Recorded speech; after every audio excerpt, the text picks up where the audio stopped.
Kali ini kita akan review PS1 di tahun 2025.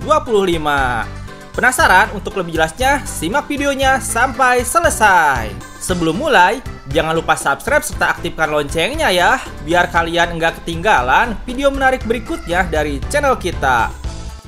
PS1 memang bukanlah handheld modern, grafiknya juga udah burik, tapi konsolnya banyak yang nyari.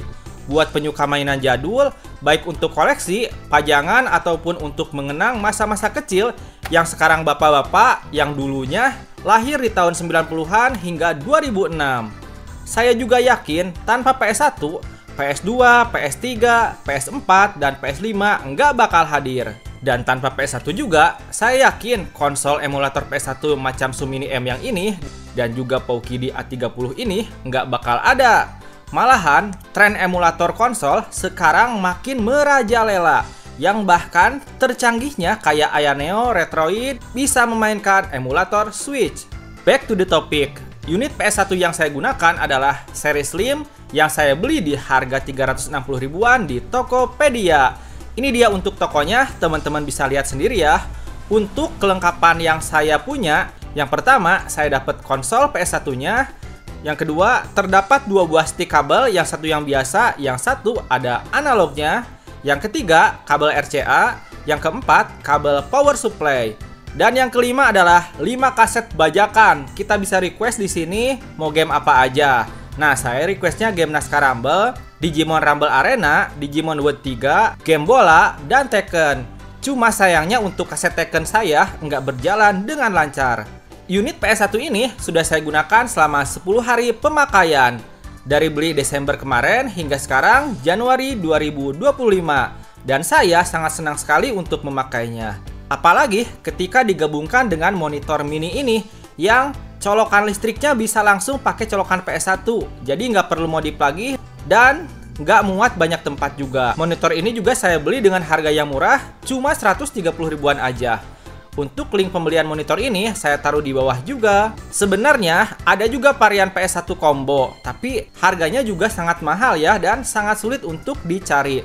Kalaupun ada, harganya berkisar 2-5 jutaan saja. Ya, saya secara pribadi nggak kawrat guys, alias ya masih mikir-mikir. Harga segitu mendingan beli PS5 ya kali.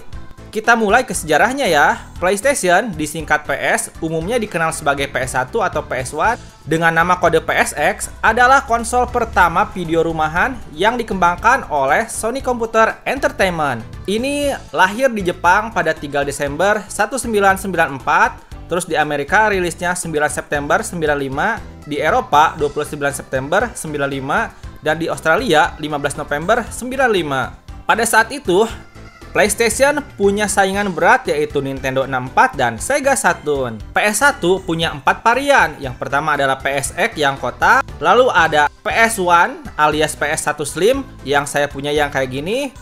Yang ketiga adalah PS1 Combo yang dimana adalah PS1 yang dijual dengan layar langsung. Dan terakhir adalah PlayStation Classic Mini yang rilis di tahun 2018 yang sudah include game di dalamnya dan sudah support HDMI juga. Ukuran PlayStation Classic Mini ini sangatlah kecil, cuma 45% aja dari PlayStation Pad. Untuk spesifikasi singkatnya, PS1 Slim punya saya mempunyai RAM 2 MB dan VRAM-nya 1 MB. Guys, ini bener-bener kecil banget ya. 1 MB loh, bukan giga. Tapi meskipun RAM-nya sangat kecil, faktanya semua game PS1 berjalan dengan lancar di konsol aslinya. Kalau di emulator mungkin udah habis beberapa giga RAM ya. Untuk daya listrik PS1 Slim ini cuma 7,5 watt aja. Bener-bener kayak ngecas HP. Jauh kalau kita bandingkan dengan PS5 yang udah 200-300 watt. Mari kita masuk ke bagian konsolnya. PS1 Slim ini punya tombol power dan reset bersamaan. Dan tombol untuk membuka kaset. Di bagian depan ada 2 buah colokan stick dan 2 buah colokan memory card. Di bagian bawah terdapat lubang udara dan tatakan PS1-nya ya 4 biji. Di bagian belakang terdapat colokan AV dan DC 7,5 volt. Unit yang saya punya ini tergolong cukup baik ya, mengingat konsol ini sudah berusia lebih dari 20 tahun. Memory card PS1 berukuran 1 MB yang bisa menyimpan 15 blok game. Memori ini saya beli di Shopee dengan harga 30 ribuan.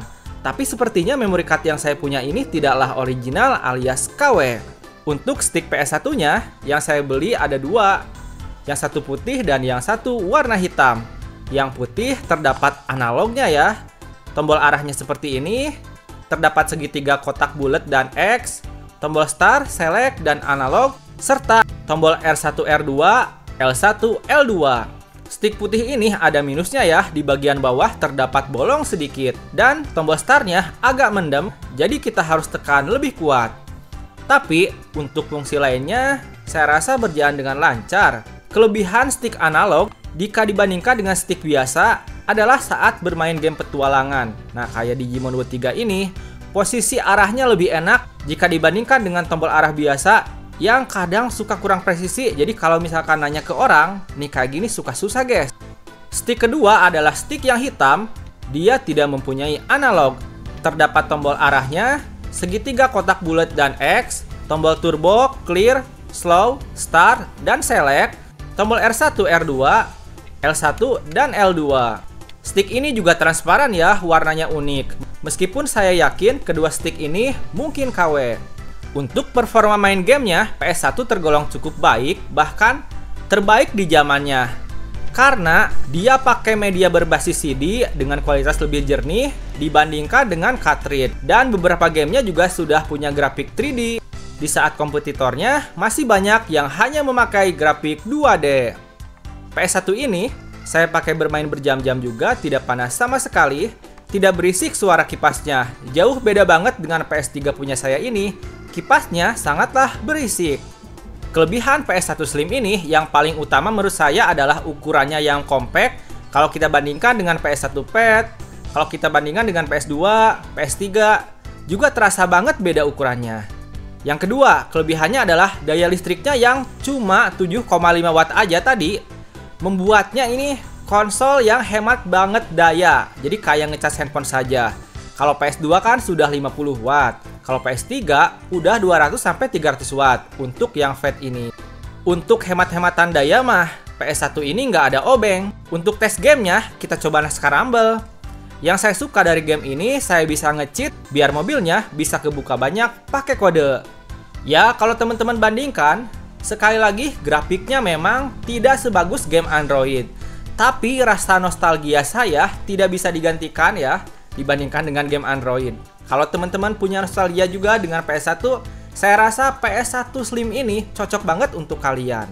Experience memegang PS1, memegang sticknya, main langsung di konsolnya itu kayak puas banget gitu. Kayak yang dulu pengen banget pas waktu kecil, sekarang alhamdulillah udah kesampaian. Untuk game bola PS1-nya, saya jujur kurang jago memainkannya karena saya mulai bermain game bola itu di PS Vita. Grafik game bola ini jujur terasa sekali kotak-kotaknya, tapi saya yakin itulah yang kaum nostalgia carinya. Overall, saya puas banget bermain di PS1-nya langsung. Rasa penasaran saya untuk memiliki PS1 sudah terbayarkan. Pertanyaan umum yang sering ditanyakan adalah, apakah PS1 masih worth it dibeli di tahun 2025? Jawabannya adalah tergantung. Kalau memang kalian suka nostalgia dan pengen koleksi, PS1 Slim ini sangatlah worth it untuk dibeli dengan segala yang sudah saya jabarkan di atas. Ukurannya yang slim, daya listriknya yang kecil, serta bentuknya yang ikonik. Tapi kalau kalian penyuka grafis bagus, suka game mobile, suka main game di luar rumah, gak suka berlama-lama di depan TV ataupun monitor, mungkin konsol emulator lebih cocok untuk kalian beli. Atau kalau kalian gak mau keluar duit sama sekali, tinggal download aja di Android ataupun iOS untuk emulatornya. Gitu aja guys untuk review dari saya. Buat teman-teman yang mau samaan beli juga, link pembelian PS1 ini serta monitor mininya saya taruh di bawah ya. Rizan Opan pamit dan kita ketemu lagi di video selanjutnya. Dadah!